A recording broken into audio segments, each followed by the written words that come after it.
नमस्कार, हेमराज भारती चैनल पर आप सभी का स्वागत है। प्रिय बंधुओं, यदि आपने अभी तक हमारे चैनल को सब्सक्राइब न किया हो, तो प्लीज़ हमारे चैनल को सब्सक्राइब करें और यदि कोई वीडियो पसंद आए तो लाइक अवश्य करें। यदि कोई सुझाव हो तो हमें कमेंट में अवश्य दें। बेल आइकन यानी घंटी सबसे ऊपर 3 घंटी में से पहले आल वाली घंटी को अवश्य दबाएँ, जिससे कि वीडियो की नोटिफिकेशन आपको सबसे पहले मिलती रहे। धन्यवाद, नमस्कार, हेमराज भारती। देखिए साथियों, आज हम बताते हैं भगवान श्री रामचंद्र जी के जीवन के विषय में। भगवान श्री रामचंद्र मर्यादा पुरुषोत्तम श्री राम, उन्होंने सबसे पहले अपना पुत्र धर्म है। पुत्र का यही धर्म होता है, पिता की आज्ञा का परम पालन। उनके पिता श्री राजा दशरथ जी ने उन्हें आज्ञा दी कि आप किसी कारणवश ऐसा प्रारब्ध बना तो उनको 14 वर्ष के लिए वन में जाना पड़ा। उक्त विषय पर उन्होंने जरा भी घृणा न की और अपना राजसी वेशभूषा, सुख सुविधा, भोजन पानी को त्याग कर तत्काल वैरागी के भेष में वन को गमन किया। इससे हमें ये प्रेरणा मिलती है कि हमें अपने पुत्र व धर्म का बड़ी सहनशीलता से पालन करना चाहिए। ये बंधुओं, आजकल जो है बच्चे माँ बाप का कहना ही नहीं मानते। 10 बार बोलो, एक बार सुनेंगे और एक बार सुन के भी इस काम से सुन के उस काम में निकाल देंगे। तो ये आजकल के पुत्र और पुत्री नहीं है, ये कुपुत्र और कुपुत्रियाँ हैं। मैं स्पष्ट बोल रहा हूँ, आपके हों या हमारे हों। और जो बच्चे सही समय पर अपना सही काम नहीं करते हैं, जिंदगी भर वो पछताते रहते हैं। जैसे कुछ बच्चों को तो निर्देशन नहीं मिल पाता है कि आज के बाद हमें क्या करना चाहिए, लेकिन कुछ बच्चे निर्देशन मिलने के बावजूद भी अपने सही मार्ग पर नहीं चल पाते, तो उनको परमात्मा भी माफ नहीं करता। साथियों, प्रिय बच्चों, मैं यही कहना चाहता हूँ, अभी आपके पास समय है, उस समय का आप सदुपयोग करें, ना कि व्यर्थ गंवाएं। सुबह समय से जगें, शाम को समय से सोएं, अपना कुल्ला दातन करके कठोर व्यायाम करें और फिर अपना बाल भोग नाश्ता करके अपनी जो प्रतिदिन का जो शेड्यूल है उस हिसाब से अपनी क्रियाकलाप करते रहें। यज्ञ करें, हवन करें, भजन करें, जो भी आपकी विधि है, और माँ बाप का सम्मान करें, बुजुर्गों का आज्ञा का पालन करें, निर्दोष को न सताएं, असहाय की सहायता करें और अपना जो बहुमूल्य समय है उसको विद्याधन में लगाएं, ना कि सोने में, इधर उधर घूमने फिरने में। साथियों, जैसे बोलते ना, 10वीं क्लास के बाद और करीब करीब 5-7 साल बच्चा घनिष्ठ मेहनत कर ले तो फिर उसको जीवन में कभी मेहनत करने की आवश्यकता नहीं होगी। वो इसी मेहनत में सफल हो जाएगा किसी न किसी क्षेत्र में, जिसमें उसका लक होगा और उसकी दिलचस्पी होगी।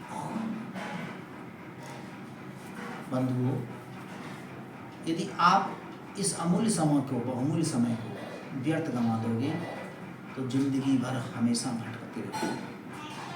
ना तो आपको कहीं सही जगह पे कोई व्यापार मिलेगा, न कोई बिजनेस मिलेगी, ना उत्तम संस्कार मिलेंगे, संस्कार विहीन हो जाएंगे।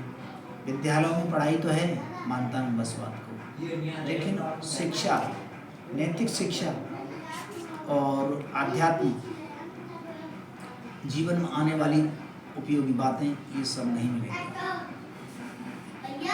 बंधुओं, मेरा आप सभी से करबद्ध निवेदन है कि आप अपने बच्चों को सही समय पर सही ज्ञान दें। ये भी एक माता पिता की जिम्मेदारी होती है।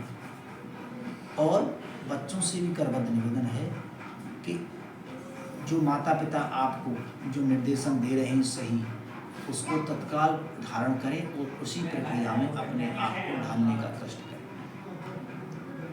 आजकल देख रहे हैं युवतियां अनेक प्रकार की बेकाबे फुसलाने में आने पर उनके दुर्व्यवहार हो जाते हैं, अपघात हो जाते हैं, मर्डर हो जाते हैं एक दूसरे के। जरूरी थोड़ी है कि लड़की मरे, लड़के भी मर जाते हैं धोखे में। तो ऐसी इन सब बातों से बचना। जहाँ तक है मेरा कहने का मतलब कि माँ बाप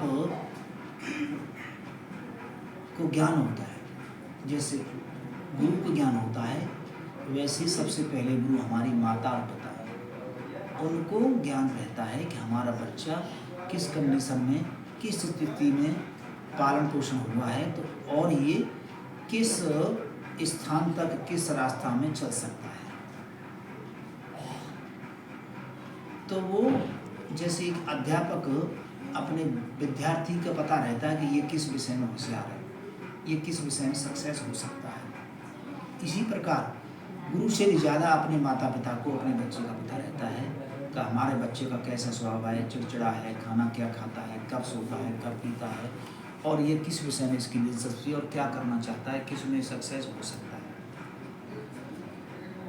तो साथियों, मेरा कहने का मतलब यह है बच्चों, आप सभी अपने माता पिता का कहना मानें और समय का सही सदुपयोग करें और धर्म ग्रंथ वेद शास्त्र पढ़ते रहें। और मेरा कहने का मतलब यह है कि चारों वेद अवश्य पढ़ें, नित्य प्रति हवन करते रहें, जितना हो सके शीघ्र अतिशीघ्र। धन्यवाद, नमस्कार, राम। तो पुरुष देखते हुए, सुनते, स्पर्श करते, सूंघते, खाते, चलते फिरते, सोते तथा श्वास लेते हुए भी अपने अंतर में सदैव यही जानता रहता है कि वास्तव में मैं वह कुछ भी नहीं करता। बोलते, त्यागते, ग्रहण करते या आंखें खोलते, बंद करते हुए भी वह यह जानता रहता है कि भौतिक इंद्रियां अपने अपने विषयों में प्रवृत्त हैं और वह इन सबसे पृथक है। क्योंकि कृष्ण भावना भावित व्यक्ति का जीवन शुद्ध होता है, फलतः उसे निकट तथा दूरस्थ 5 कारणों कर्ता, कर्म, अधिष्ठान, प्रयास तथा भाग्य पर निर्भर किसी भी कार्य से कुछ लेना देना नहीं रहता। इसका कारण यही है कि वह भगवान की दिव्य सेवा में लगा रहता है। यद्यपि ऐसा प्रतीत होता है कि वह अपने शरीर तथा इंद्रियों से कर्म कर रहा है, किंतु वह अपनी वास्तविक स्थिति के प्रति सचेत रहता है। जो कि आध्यात्मिक व्यस्तता है, भौतिक चेतना में इंद्रिय तृप्ति में लगी रहती हैं, किंतु कृष्ण भावनामृत में वे कृष्ण की इंद्रियों की तुष्टि में लगी रहती हैं। अतः कृष्ण भावना भावित व्यक्ति सदा मुक्त रहता है, भले ही वह ऊपर से भौतिक कार्यों में लगा हुआ दिखाई पड़े। देखने तथा सुनने के कार्य ज्ञानेंद्रियों के कर्म हैं, जबकि चलना, बोलना, मल त्यागना आदि कर्मेंद्रियों के कार्य हैं। कृष्ण भावना भावित व्यक्ति कभी भी इंद्रियों के कार्यों से प्रभावित नहीं होता। वह भगवत सेवा के अतिरिक्त कोई दूसरा कार्य नहीं कर सकता, क्योंकि उसे ज्ञात है कि वह भगवान का शाश्वत दास है। ब्रह्मण्याध्याय कर्माणि संगम त्वकित्वा करोति यः लिप्यते न स पापेन पदपत्रमिवाम्बसा। जो व्यक्ति कर्म फलों को परमेश्वर को समर्पित करके आसक्ति रहित होकर अपना कर्म करता है वह पाप कर्मों से उसी प्रकार अप्रभावित रहता है जिस प्रकार कमल पत्र जल से अस्पर्श रहता है। यहाँ पर ब्रह्मणी का अर्थ कृष्ण भावना भावामृत में है। यह भौतिक जगत प्रकृति के 3 गुणों की समग्र अभिव्यक्ति है जिससे प्रधान की संज्ञा दी जाती है। वेद मंत्र सर्वहोत ब्रह्म, मांडूक्य उपनिषद तस्माद् एतद् ब्रह्म नाम रूप मंत्र च जायते, मुंडक उपनिषद तथा भगवद गीता में मम योनिर्ब्रह्म से प्रकट है कि जगत की प्रत्येक वस्तु ब्रह्म की अभिव्यक्ति है और यद्यपि कार्य भिन्न भिन्न रूप से प्रकट होते हैं किंतु तो भी वे कारण से अभिन्न हैं। ईशोपनिषद में कहा गया है कि सारी वस्तुएं परब्रह्म या कृष्ण से संबंधित हैं, अतएव वे केवल उन्हीं की हैं जो यह भली भांति जानता है कि प्रत्येक वस्तु कृष्ण की है और वे ही प्रत्येक वस्तु के स्वाभाविक स्वामी हैं। अतः प्रत्येक वस्तु भगवान की सेवा में ही नियोजित है। उससे स्वभावतः शुभ अशुभ कर्म कर फलों से कोई प्रयोजन नहीं रहता। यहाँ तक कि विशेष प्रकार का कर्म संपन्न करने के लिए भगवान द्वारा प्रदत्त मनुष्य का शरीर भी कृष्ण भावनामृत में संलग्न किया जा सकता है। तब यह पाप कर्मों के कल्मश से वैसे ही परी रहता है जैसे कमल पत्र जल में रहकर भी भीगता नहीं। भगवान भी कहते हैं मयि सर्वाणि कर्माणि संन्यस्य, संपूर्ण कर्मों को मुझे समर्पित करो।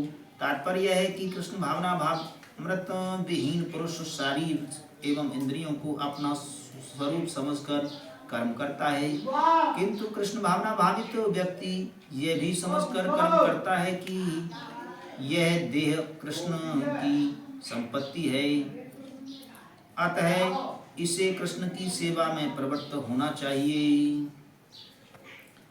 कायेन मनसा बुद्धया केवल इंद्रियैरपि योगिनः कर्म कुर्वन्ति संगम तो कित्वात्मशुद्धये।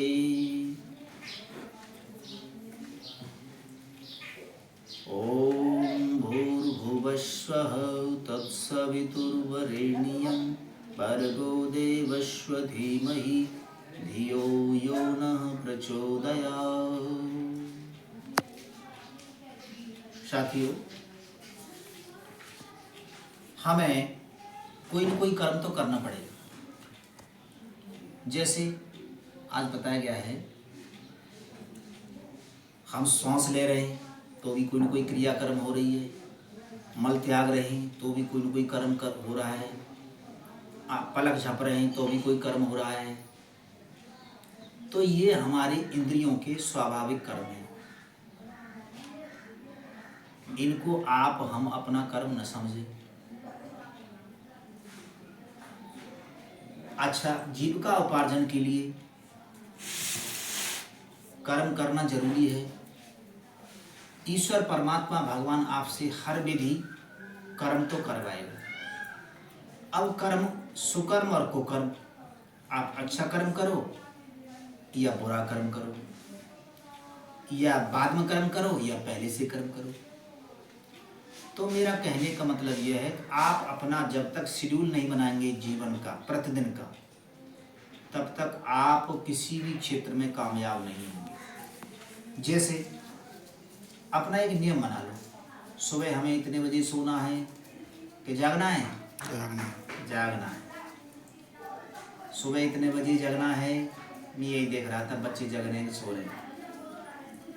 इतने बजे नाश्ता करना है, इतने बजे भोजन करना है, इतने बजे पढ़ना है, इतने बजे स्वाध्याय करना है, इतने बजे जप तप करना है, इतने बजे हवन करना है।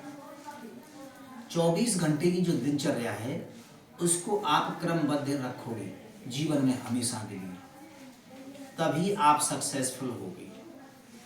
और जैसे प्रतिदिन रोज कोई न कोई नया काम जरूर होता है हर किसी के जीवन में, चाहे कोई स्त्री हो, चाहे पुरुष हो, चाहे बालक हो, चाहे बुढ़ा हो। होता है कि नहीं होता है? बताइए। होता है। हाँ। तो हमें पता है कि कल हमारा ये काम होने वाला है, उसका पहले से ही शाम को मेनू बना के सो जाओ। समझ रहे?